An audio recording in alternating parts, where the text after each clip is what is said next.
Hey everybody, it is Econ with Dave, back with another video today. So Brookfield predicted the PE secondaries boom perfectly, then set out the entire opportunity, nailed the forecast, missed the execution. This is from Junk Bond Invest. So I do really appreciate that tweet. Let's go ahead and look into it. I got a couple more articles here, then we can go ahead and kind of talk about what's going on with this. And we can kind of learn something, whenever you're dealing with big dogs, because, in terms of Wall Street, we are peons. We're nothing. We are the 5, the 10, the 100 shares out of the millions that are traded every day in some assets. When we see big dogs like this show up to the game, I like to really pay attention to what they do, what they have to say, and what moves they make. Sometimes they're wrong, sometimes they're right, but we'll end up seeing. All right, Brookfield called the play, but never ran back onto the field. Back in 2020, Bruce Flatt said the secondary market for private equity, real estate, and infrastructure stakes could become a $50 billion business for Brookfield. 5 years later, the boom is here, but Brookfield still hasn't received a dedicated secondaries fund or is largely watching rivals like Apollo and TPG scoop up those deals. So what Brookfield actually did. So here's the timeline. All right, 2023, they bought Deutsche Bank's DWS 7-person PE secondary team and its $550 million fund and gave Brookfield an entry platform with no scale. However,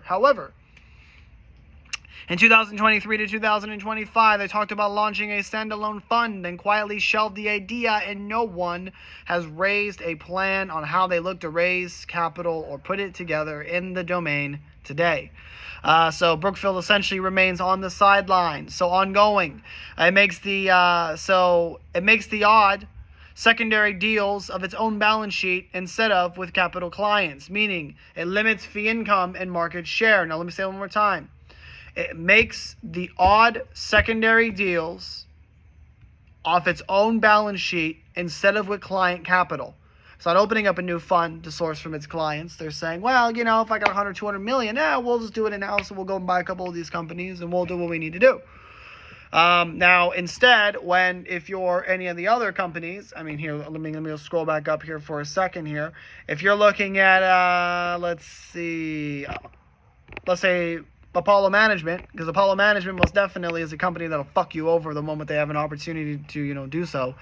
So Apollo Management will say, well, we bought over, $55 billion worth of private equity. Let's chop it up. Let's keep some on our balance sheet that we think is the personal best. Let's go and make a series of different funds, whether it's from very risk aggressive, whether it's a mix or very easy. Oh, well, there's a high probability that they succeed, but it's a low return from the interest rates out of the last 2020, right? So in that scenario, then they may choose to chop it up, give it out to investors, spin out, $1 billion, $2 billion, $3 billion, $4 billion funds, spin out different things, drop them in the stock market, do what they need to do, and they can collect that fee income from the expense ratio, and they'll get the market share, and they'll be able to set the rates. They'll be able to get the best deals they want because they are king of the overall chessboard. But, the fact that they missed the opportunity, I actually really want to know more why. So, why this looks like a miss? Execution. It is a drift after the DWS deal. Internal focus shifted to a large direct buyouts. The small DWS team wasn't integrated into a fundraising machine.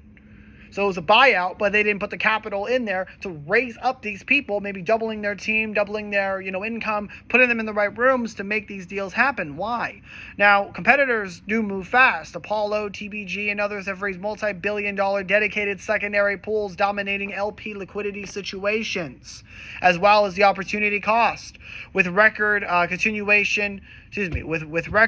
continuation, fund volume, and discounts on LP stakes, managers with fresh capital are earning attractive IRRs and fees, while Brookfield captures neither. So bottom line for investors, Brookfield focused on a sector growth at PE secondary perfectly, but relied on balance sheet deals and postponing a flagship fund. But they still chose to nail the forecast. They were correct in what they thought the capital would move in the global economy in order to accommodate the current situation of the risk appetite. But they missed the execution, meaning that why weren't they on the forefront? It should be Apollo and TPG are chasing Brookfield as they've raised the most, they've done the most, but it's not the case. So ultimately, the firm revise its fundraising plans, its shares of this most fast-growing fee pool will remain minimal even as competitors eat up their lunch, and there's nothing that they can currently do about it. And now the best thing to do is to stay away from it. Yeah, you got a couple things in your balance sheet, but what are you going to do now? And that's the interesting thing about being an investor. You have the right idea, but you have to have the time and the execution. Maybe they looked at it and said it really wasn't worth their time. Maybe there was something else that was worth their time. Maybe the eye got off the ball. I don't know. But this is something that we can talk about. And the fact this happened to a large institution like Brookfield, this is very, very huge. Very, very huge.